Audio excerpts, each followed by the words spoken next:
کافے کامام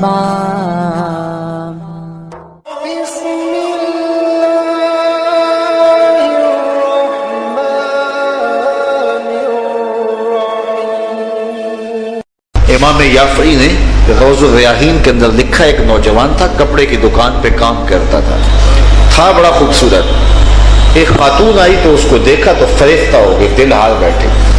اس نے ضرورت سے زیادہ کپڑا خرید لیا اور گٹھڑی باندھ کر کے اس نے مالک دکان سے کہا کہ میرا سامان زیادہ بوجھل ہو گیا ہے، اگر اس لڑکے کو میرے ساتھ بھیج دو تو یہ میرے گھر چھوڑ آئے۔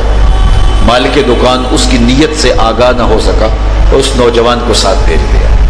یہ اس کو اپنے گھر لے گئی، جب وہ داخل ہو گیا اندر تو دروازہ بند کر دیا اور حیا سوز لباس بھی اتار پھینکا اور اسے دعوت گناہ دینے لگی۔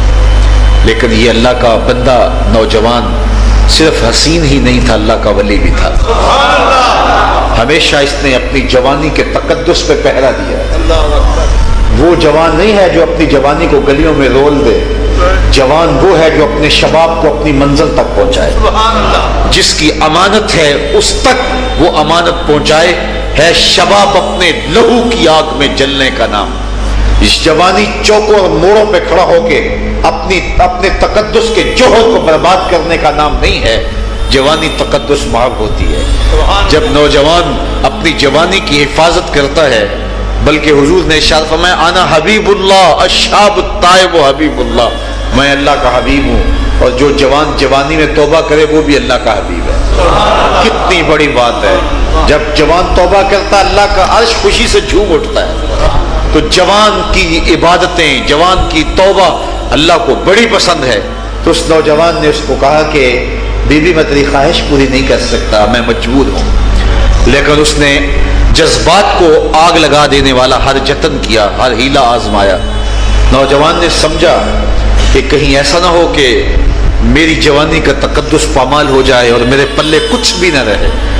تو اس کو ایک طریقہ سوجا، تو اس نے کہا کہ تم رکو، میں ذرا واش روم سے آؤں۔ تو وہ باتھ روم میں اندر گیا، پاخانہ کر کے اپنے جسم پہ مل لیا، اور اسی حالت میں جب باہر آیا تو اس عورت کا سارا نشہ اتر گیا۔ اس نے دروازہ کھول دیا، کہا تو کوئی پاگل شخص ہے۔ تو اس نے دروازہ کھول دیا۔ وہ نوجوان دروازے سے باہر آ رہا تھا اور دل ہی دل میں رب کا شکر ادا کر رہا تھا، مالک میرا بدن گندا ہو گیا لیکن من تو ستھرا رہا۔ کائنات کا سب سے حسین چہرہ وہ ہے جو جنسی کالک سے محفوظ ہو۔ باہر ایک کنواں تھا، وہاں آ کے اس نے غسل کیا۔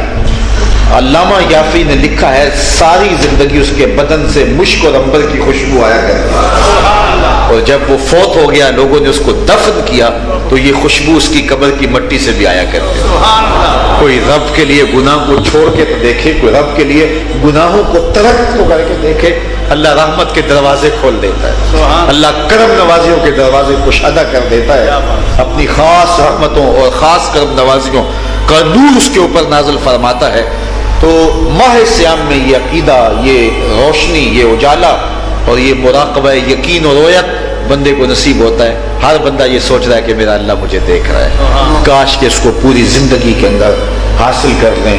تو یہ بھوک اور پیاس ہمیں انسان بنا دیتی ہے، یہ بھوک اور پیاس ہمیں دوسروں کی بھوک اور پیاس کا احساس دیتی ہے، یہ بھوک اور پیاس ہماری زندگی کے اندر ہمارے بدن کی بہت ساری بیماریوں کا علاج ہے، ہمارے فاسد مادوں کو ختم کرتی ہے۔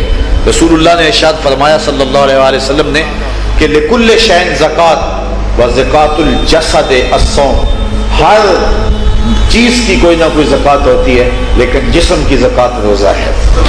یہ بدن انسانی کی زکات ہے، تو ہم اپنے بدن کو جو ہے وہ اس کی زکات ادا کریں، روزہ رکھیں اور روزے کے تقاضوں کے ساتھ روزہ رکھیں۔ اور فرمایا کہ جو جھوٹ اور جھوٹے کام نہیں چھوڑتا اس کے بھوکا اور پیاسا رہنے کی اللہ کو ضرورت نہیں ہے۔ تو صاحبو آئیے میں اور آپ اپنی زندگی کو روزوں سے منور کریں۔